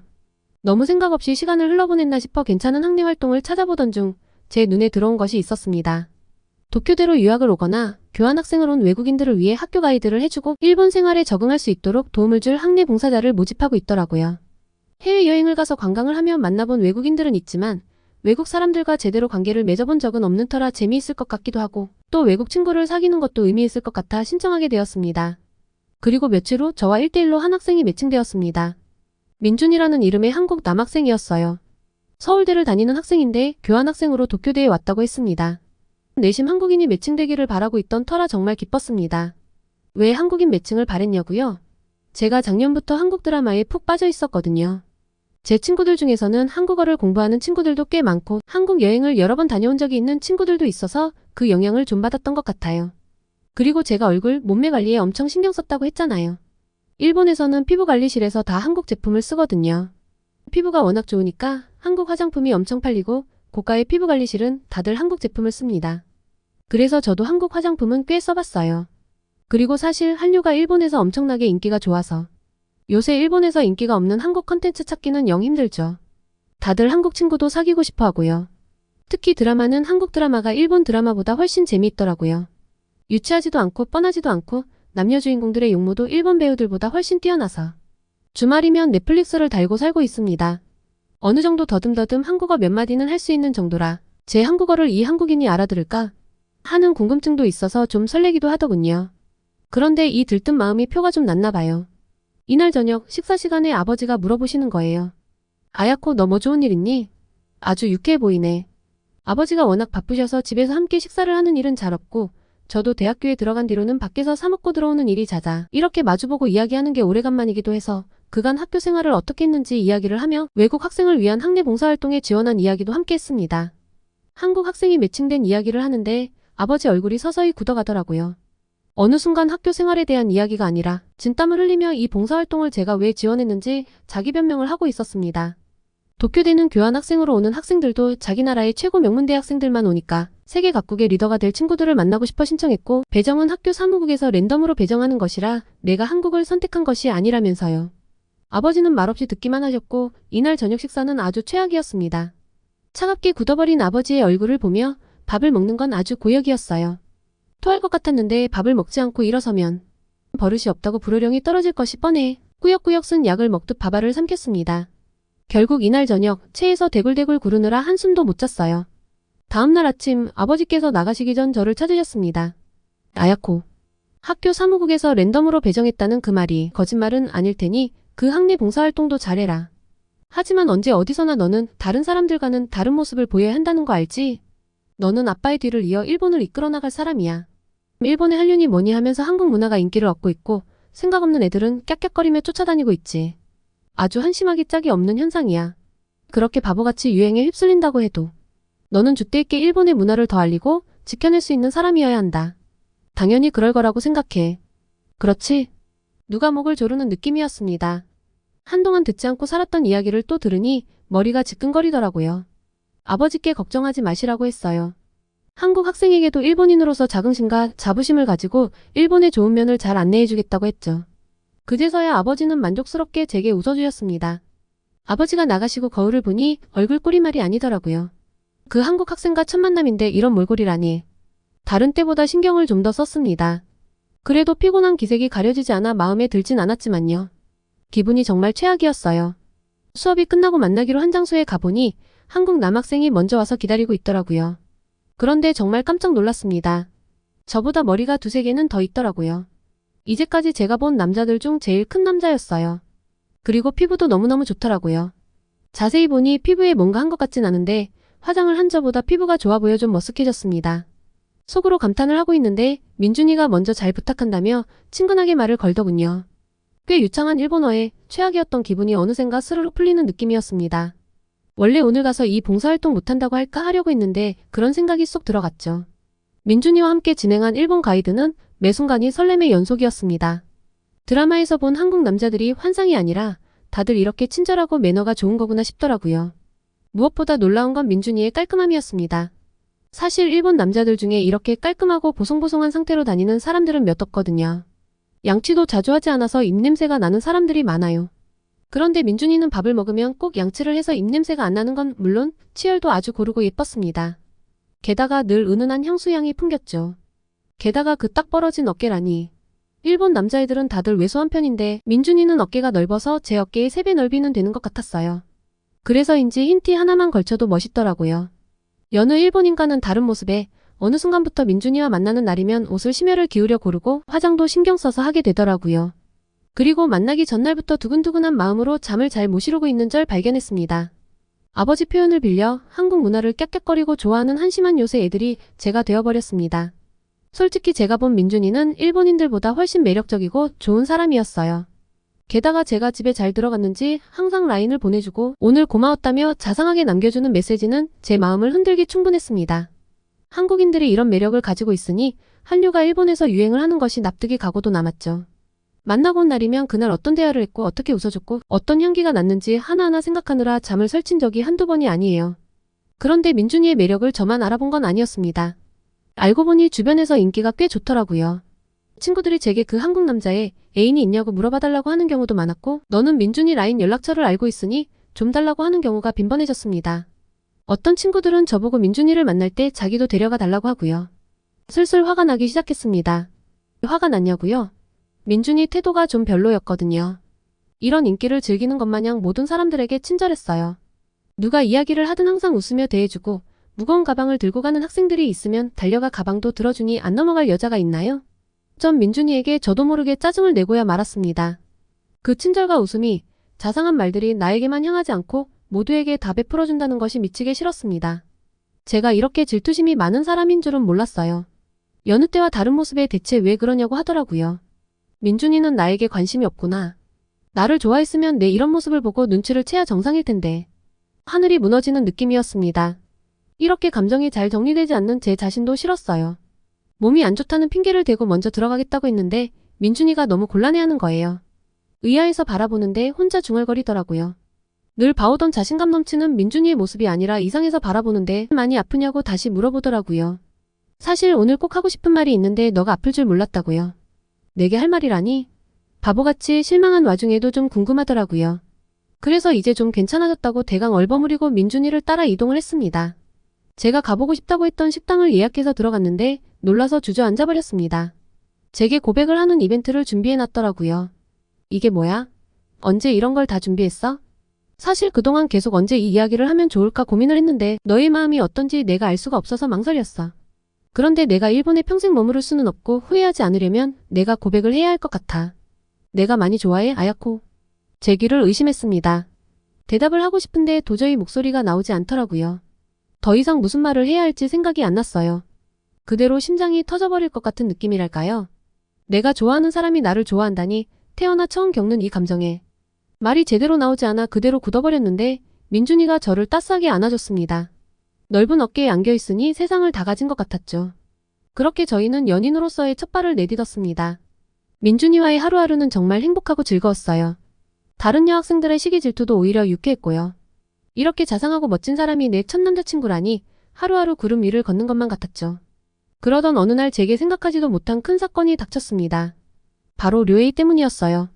류에이는 아버지의 절친한 친구분 아들인데 저랑 같은 동네에서 자랐고 대학도 저와 함께 진학했습니다. 류에이가 대학 합격 직후 제게 고백을 했었어요. 오래전부터 좋아했었다나요. 저는 어려서부터 봐서 한 번도 걔를 남자로 본 적이 없는데 좀 어이가 없었죠. 그리고 키도 저만해서 솔직히 남자로 보이지 않았어요. 그랬는데 그때부터 애가 좀 이상하더라고요. 고백은 거절했지만 오래전부터 알고 있던 좋은 친구이니 잘 지내면 좋을 텐데 뒤에서 저에 대해 안 좋은 소리를 하고 다니더라고요. 대학은 넓고 크니 별 상관이 없겠지 하고 무시하며 살았는데 제가 한국인 남학생과 사귄다는 소문이 어느새 류에이 귀에까지 들어갔던 모양입니다. 제게 라인이 왔어요. 남자친구가 한국인인 거 아버지가 알고 계셔? 안부 인사 하나 없이 다짜고짜 던진 한마디에 식은땀이 쭉 흘렀습니다. 아버지께는 그 한국 남학생 가이드 한 번 해보니 영 불편하고 도움이 되지 않는 것 같다며 그만뒀다고 했거든요. 아버지는 당연히 흡족해 하셨죠. 그런데 한국인과 사귄다. 아버지의 평소 성향을 생각하면 노발대발할 것이 분명했습니다. 우선 거짓말로 넘길 수밖에 없었어요. 아버지도 알고 계셔. 내켜하지 않으셨지만 한 번쯤 그런 경험도 괜찮다고 하셨어. 너가 걱정할 건 없을 것 같아. 읽은 표시는 떴는데 답장이 없더라고요. 이대로 적당히 넘어가나 싶었는데 민준이와 데이트를 하고 집으로 돌아오는 길에 아버지를 마주쳤습니다. 오늘 아버지는 늦는다고 하셨고 혹시 모를 위험을 대비해 항상 집에서 멀리 떨어진 곳에서 헤어지는 데다가 지하철역에 아버지가 나타나실 이유는 없는데 이렇게 지하철역에서 지키고 계셨다는 건 아무래도 누군가가 말을 흘린 것이겠죠. 료에이 이게 자식. 아버지의 심상치 않은 모습에 민준이는 놀라서 아버지를 한번 쳐다보았습니다. 아버지는 민준이와만 이야기를 하고 싶다고 데려가시더라고요. 그렇게 지옥 같은 1시간이 지났고 민준이는 굳은 얼굴로 제게 집에 가보겠다며 지하철역으로 들어갔습니다. 저는 아버지와 함께 집으로 가며 숨막히는 침묵을 맞이했죠. 집으로 들어가서 식탁에서 아버지와 단둘이 마주했을 땐 그냥 기절해버리고 싶었어요. 어떻게 이 위기를 넘겨야 할지 아무 생각이 나지 않더라고요. 긴 침묵을 깨고 아버지께서 입을 열었습니다. 아야코, 지금 내 행동이 내게 어떤 실망감을 안겨주었는지 알고 있을 거라 생각한다. 우리 집안의 명예를 더럽히지 않으려면 너가 어떻게 행동해야 하는지도 잘 알고 있을 거라 생각해. 너는 똑똑한 아이잖니. 그동안 내게 너는 자랑스러운 딸이었어. 자랑스럽길 바란다. 그날 밤 아버지가 어머니에게 아이 간수를 어떻게 했길래 저렇게 아야코가 정신 빠진 짓을 하고 다니냐며 심한 욕설과 폭행을 하는 소리를 들으며 한숨도 자지 못했습니다. 처음으로 만난 사랑이었지만 제게 아버지의 벽은 너무 높았어요. 문제는 제 마음이 그 벽보다 더 컸다는 거죠. 민준이가 몹시 보고 싶었습니다. 그리고 아버지에 대해서 공무원이라고만 하고 제대로 설명하지 않았던 것도 사과하고 싶었어요. 민준이가 불편해할까봐 자세한 이야기를 하지 않았는데 얼마나 놀랐을까 싶어 마음이 불편했거든요. 다음날 학교에서 마주친 민준이는 난생 처음 보는 어두운 표정이었습니다. 그리고 묻더라고요. 짧은 만남이었지만 현명한 민준이는 아마 아버지가 얼마나 꽉 막힌 분인지 제가 얼마나 스트레스를 받으며 살아왔는지 다 알아차렸겠죠. 눈물이 왈칵 터져나왔고 저는 한참을 민준이 품에 안겨 울었습니다. 그리고 다시 저희는 조금 더 비밀스럽게 연애를 했어요. 류에이와 친한 친구들, 말을 전할 수 있는 친구들과는 눈에 띄지 않게 데이트 코스도 바꾸고 안에서는 잘 붙어 다니지도 않았어요. 그런데 어떻게 귀신같이 알았는지 류에이가 자꾸 라인을 보내더라고요. 아야코, 민준이는 널 지금 가지고 노는 거야. 그 만남이 말이 된다고 생각해? 아야코, 널 제일 잘 알고 가장 사랑하는 사람은 나야. 그 한국인은 어차피 일본을 떠날 거고 너를 잊을 거야. 너만 상처받을걸? 아야코, 일본 자민당 국회의원이라고 하면 한국에서 어떤 이미지인지 알아?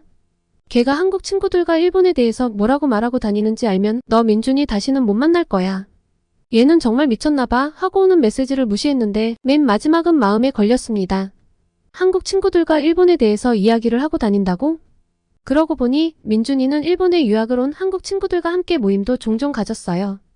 별 신경을 안 썼는데 류혜의 라인 이후로는 괜히 거슬리더라고요. 때마침 민준이가 한국 친구들과 모임을 가지는데 함께 가자고 했습니다. 가서 자기 친구들하고도 인사를 하고 맛있는 한국 음식도 먹으러 가자고 했어요. 류혜의 라인이 좀 걸리기도 해서 민준이 친구들을 봐야겠다는 생각에 흔쾌히 오케이를 했습니다. 친구들에게도 우리 관계를 알리고 민준이의 공식적인 여자친구 소리도 듣고 싶었고요. 민준이 친구들 앞에서 예쁜 여자친구를 사귄다는 말을 들었으면 하는 마음에 전날 밤에 팩도 하고 옷도 미리 골라놓고 아침에 신경 써서 화장도 엄청 공들여 했죠. 민준이의 친구들은 민준이만큼은 아니지만 꽤 멋진 친구들이었습니다. 기본적으로 한국 사람들은 일본인들보다 키가 다 크나 봐요. 어깨도 넓고요. 일본 남자애들은 어깨랑 골반 넓이가 비슷한 일자 체형인데 한국 친구들은 다들 어깨가 제 3배는 되는 듯 했죠. 그리고 한국 학생들이 쓰는 동아리방은 이상하게 쾌쾌한 냄새도 나지 않았어요. 오히려 향긋한 비누향이 가득해서 좀 당황스러울 정도였습니다. 친구를 보면 그 사람을 안다고 하죠. 다들 젠틀하고 멋진 친구들이어서 역시 민준이 주위에는 좋은 사람만 있구나 싶었습니다. 류에이가 괜히 미쳐서 헛소리를 보냈구나 하고 앞으로 무시하겠다고 마음을 먹었죠. 같이 한국 식당에 가서 떡볶이를 먹는데 이런 멋진 남자들 틈에 둘러싸인 저를 부러워하는 일본 여자애들의 시선이 느껴져서 엄청 우쭐해져서 기분도 들떴습니다. 그런데 그때 제 귀를 의심할 만한 말소리가 들려왔습니다. 민준군은 자민당 의원의 이번 발언 어떻게 생각해? 한국에서는 망언이라고 난리가 났던데. 말도 안 되지. 일본 국민들이 역사를 제대로 배우지 못하니 이런 걸 비판하지 않고 저런 발언을 부끄러워하지 않는 사람들이 계속 국회의원이 되는 거잖아? 위안부 피해자들에 대해 대체 언제쯤 사과를 할까? 일본이 진짜 발전을 하려면 자신들의 부끄러운 역사에 대해서 사죄를 할 수 있어야 해. 어이, 민준군 멋진데? 일본인 여자친구가 있는데 이렇게 말을 해도 되는 거야? 내가 아야코를 사랑하는 것과 역사는 별개지. 내가 일본인을 만난다고 해서 역사가 변하는 건 아니잖아? 아야코도 이런 것은 정확히 알아야 해. 아야코 개인에 대한 비난을 하는 것은 아니니 아야코도 그 정도는 구분할 수 있을 거라고 생각해. 민준군 역시 멋진 애. 말 나온 김에 이번 한일 대학생 역사교류 토론회에서 좀 강하게 나가보면 어때? 지성인으로서 이런 것을 비판할 줄 알아야 하잖아? 역시 한국인과는 대화가 통한다니까. 평소 좀 괴짜 소리를 듣는 쇼타로와 민준이의 대화는 그러니까 아버지가 속한 자민당 의원의 최근 발언에 대한 비판이었습니다. 그리고 일본의 역사에 대한 비판이었죠. 머릿속이 하얗게 변하는 느낌이었습니다. 아야코 개인에 대한 비난이 아니라고 했지만 아버지가 속한 자민당을 비판하는 것은 곧 저에 대한 공격처럼 느껴졌어요. 민준이가 일본에 대해 저렇게 비판적일 줄은 몰랐습니다. 그리고 민준이의 말은 전혀 근거가 없는 일방적인 비난이잖아요. 학창시절에 저처럼 공부를 열심히 한 학생은 없다고 자부하는데 제가 배운 교과서에서는 민준이가 말하는 것 같은 부끄러운 일은 결코 없었습니다. 민준이는 혐한을 하는 일본인들처럼 혐의를 하는 사람이었을까요? 그럼 대체 저를 왜 만나는 걸까요? 그렇게 싫어하는 일본인인데. 힘이 쭉 빠지고 눈물이 차올랐습니다. 류에이가 그래서 그런 말들을 했구나. 내 첫 남자친구가 역사를 제대로 알지 못해 일본을 비난하는 사람이라니. 나는 아버지의 반대에도 모든 걸 이겨내고 만날 정도로 좋아하는데. 이날 집에 급한 일이 있다고 둘러대고 허둥지둥 돌아왔는데 대체 어떻게 집에 왔는지 기억이 잘 나지 않습니다. 하루 종일 울면서 민준이의 연락은 답장을 하지 않았어요. 무슨 말을 어떻게 해야 할지 잘 모르겠더라고요. 그렇게 일주일쯤 흘렀을까요? 우울한 마음을 달래러 산책을 하려고 집 밖에 나섰는데 익숙한 향기가 코끝을 스쳤습니다. 민준이가 집 앞에 와 있더라고요. 이렇게 연락을 안 받으면 어떻게 해, 아야코? 무슨 일이야? 아팠어? 왜 그래? 원인 제공자가 나에게 왜냐고 물으면 제가 뭐라고 답을 해야 할까요? 그만 눈물이 차올라서 주저앉아 펑펑 울었습니다. 민준이는 제 어깨를 감싸안고 달래주더군요. 가라고 했는데 말도 안 듣고요. 한참을 실갱이를 하다가 겨우 대화를 이어나갔습니다. 나는 너가 일본에 대해서 안 좋은 생각을 가지는 게 싫어. 마치 나에 대한 비난 같고 또 우리 집에 대한 비난 같아. 내가 아버지를 좋아하는 건 아니지만 그래도 속상해. 아야코, 그런데 일본은 제대로 된 역사를 알려주고 있지 않아.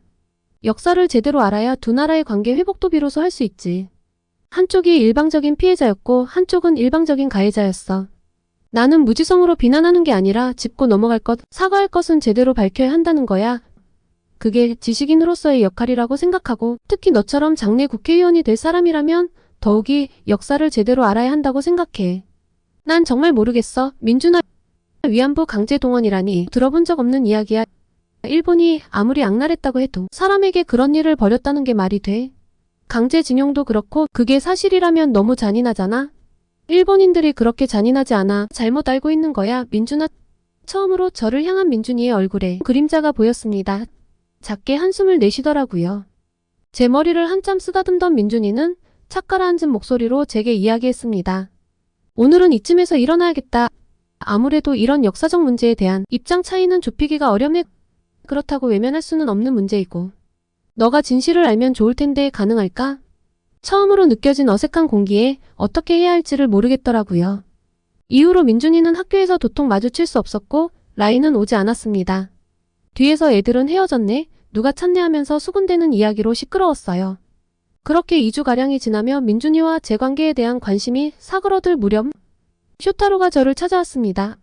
아야코, 너 오늘 저녁 한일 대학생 역사 토론회 갈 거지? 민준이가 한국 대표잖아. 준비를 나를 세면서 했어. 오늘 진짜 멋질 거라고. 쇼타로는 제가 민준이와 어색해진 상태로 지내고 있다는 걸 모르는 걸까요? 나중에 시간이 되거든 한번 가볼게 라고 얼버무리며 넘기려고 했는데 쇼타로가 그럼 제 자리를 맡아놓겠다는 거 아니겠어요? 맨 앞자리로요.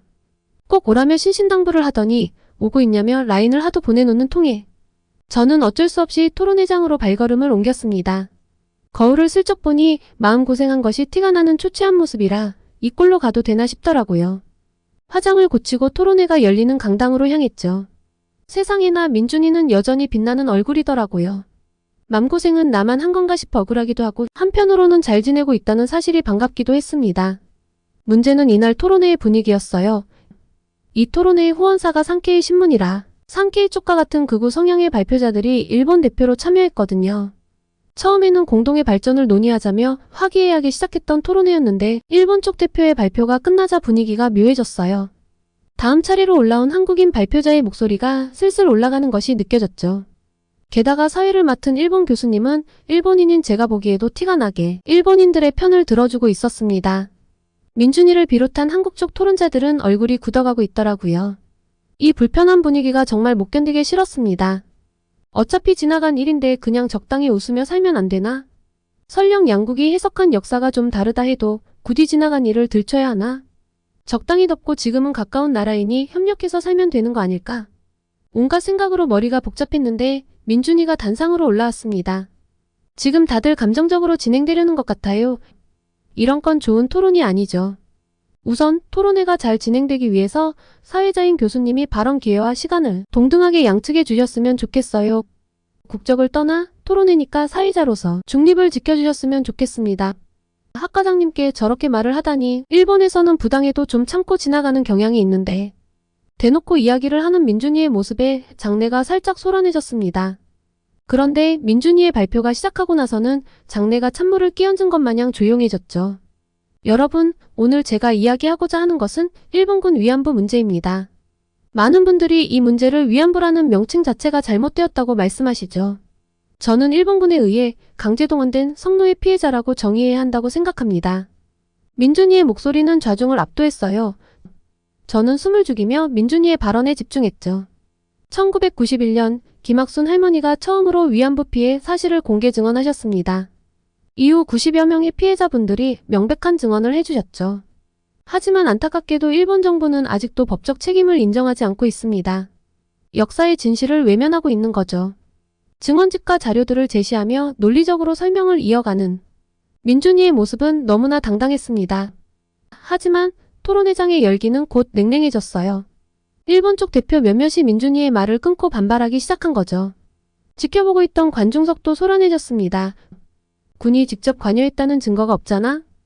당시엔 합법적이었다고. 피해자라는 증언이 거짓일 수도 있지. 격앙된 반응들에 토론회는 점점 무질서해졌어요. 그런데 민준이는 결코 동요하지 않았어요. 오히려 더 단호하고 정중한 목소리로 말을 이었죠. 여러분, 역사적 사실은 부정할 수 없습니다. 우리에겐 피해자들의 증언과 함께 일본군의 조직적 관여를 입증할 명백한 증거가 있습니다. 제 발언을 부정하기 전에 이 자료들을 한번 읽어보시길 추천드립니다. 민준이가 건넨 자료들을 받아든 일본인 학생들의 눈동자가 흔들리는 순간 교수님이 토론회를 일방적으로 중단시켰습니다. 지금 토론회의 룰을 어기고 일방적으로 자료를 배포하는 행동을 하다니 학생 이게 무슨 짓이죠? 나라를 대표하는데 이렇게 룰을 어겨도 되나요? 우선 토론회는 여기서 중지합니다. 그리고 무단으로 배포된 자료집은 전부 쓰레기통에 버리도록 하세요. 하지만 이미 충격에 휩싸인 저와 다른 관중들은 자료집에서 눈을 떼지 못했습니다. 학생들 모두 입을 모아 이게 만약 민준이가 거짓으로 만든 자료라면 민준이는 엄청난 능력자일 거라고, 이건 아무리 봐도 진실인데 왜 우리가 몰랐을까, 왜 가르쳐주지 않았을까 하며 모두 혼란에 휩싸였죠.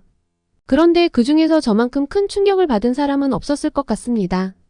아버지께서는 한국이 왕을 잃고 혼란의 시기일 때 일본이 도와줬다고 했거든요. 주인을 잃고 방황하던 백성들이 더 발전할 수 있도록 서양의 문물도 일본이 전해주고 철도도 깔아주고 항구도 개발해줬다고요. 그런데 자료집은 전혀 반대의 이야기를 하고 있었습니다. 왜 이런 걸 학교에서 이야기해주지 않았지? 너무나 명확한데 제가 이제껏 공부를 했던 시간들이 뭔가 헛짓을 한 것 아닐까 하는 생각이 들었습니다. 조용히 흐르는 눈물을 닦으며 나가는데 민준이가 제 앞을 막아섰습니다. 아야코, 이 토론에 안 올 줄 알았는데 왔네? 뭐라고 이야기를 해야 할지 잘 모르겠더라고요. 우물쭈물하는데 민준이가 먼저 이야기를 이어나갔습니다. 이 토론회에 내가 올 것 같았어. 이 이야기를 너가 들어줬으면 하는 마음으로 준비했는데 다행이다. 좀 충격받았지? 사실 나 너무 혼란스러워. 내가 알고 있던 것과 전부 반대되는 이야기들인데 내 발표를 보면 정말 맞는 말이잖아? 내가 이제까지 배운 건 다 거짓말이고 교과서도 거짓으로 가득 찼던 건데 나는 지금까지 뭘 보고 뭘 들은 거지? 제가 일본인이라는 것이 부끄럽고 실망스러워지는 순간을 맞이한 제게 민준이는 따뜻한 포옹으로 저를 위로해 주었습니다. 몰랐던 걸 알았으면 된다고, 내가 아버지의 뒤를 이어 국회의원이 된다고 해도 제대로 알고 있어야 양국이 진짜 발전을 할 수 있을 거라고 했죠. 그래서 이제 민준이의 도움을 받아 역사를 공부하고 있습니다. 슈타로가 알고 보니 역사 바로 알기 동아리의 회장 역할을 하고 있더라고요. 그리고 이렇게 역사를 제대로 알고자 하는 학생들이 도쿄대 안에서도 꽤 있단 것이 놀라웠고요. 사실 알면 알수록 마주하기 힘든 진실이지만 민준이 말대로 제대로 알아야 올바른 정치를 하는 사람이 될 수 있을 거라고 생각해요. 그러니 앞으로도 피하지 않고 현실을 마주보려고 합니다. 우선 그 시작은 한국행이에요. 제 한국행은 단순한 관광은 아닙니다. 물론 한국에 처음으로 가는 것이니 민준이가 자고 나란 한국은 어떤 모습인지 보고 싶기도 한데요. 정말 의미 있는 일정이 포함되어 있거든요. 나눔의 집에 가서 민준이와 함께 할머니들을 만나 뵙고 한 사람의 일본인으로서 사과도 드리고 또 도움이 될 수 있는 활동을 조금이나마 하려 해요. 이렇게 알게 된 내용들을 저처럼 제대로 역사를 배우지 못한 학생들을 위해서 알려주는 활동도 해볼 생각이고요. 이런 활동들을 위해 역사 공부는 물론 한국어 공부도 조금씩 하고 있습니다. 아버지요? 아버지는 아마 영원히 변하지 않을 거예요. 가장 최악으로는 제가 집을 나오는 것까지도 각오를 하고 있습니다. 하지만 부끄러운 역사를 대강 덮어두고 지나가는 건 민준이 말대로 사람이 할 짓이 아닌 것 같아요. 제가 풍족하게 자란 것도 어찌 보면 누군가의 눈물을 기반으로 이렇게 자라난 것일 수도 있잖아요. 이런 것들을 조금이나마 갚으려면 아버지의 뒤를 이어 자민당 의원이 되었을 때 제대로 된 생각으로 바른 시각으로 역사를 바라볼 수 있는 사람이어야 한다고 생각해요. 올 겨울엔 한국에 방문해서 제 인생을 뒤흔들어 놓은 민준이와 함께 제가 몰랐던 것들을 조금 더 직시하고 또 알아보는 시간을 가지려고 합니다. 사실을 확인한다는 게 때로는 가슴이 아프고 부끄러울 수도 있겠지만 더 이상 외면하지 않기로 마음먹은 만큼 많은 응원을 해주셨으면 좋겠어요. 올 겨울에 한국에 와서 또 한 번 이야기를 전할 수 있으면 좋겠네요. 저의 긴 이야기를 들어주신 한국분들 모두 건강하시고 행복한 나날들을 보내셨으면 좋겠습니다. 오늘은 도쿄대를 뒤흔든 일본 국회의원의 딸과 서울대생의 사연을 전해드렸습니다. 오늘의 사연 재미있게 들으셨나요? 오늘의 사연이 마음에 드셨다면 구독과 좋아요를 눌러주세요. 여러분의 구독과 좋아요는 계속해서 좋은 사연을 소개할 수 있는 힘이 됩니다. 이상 감동저장소였습니다.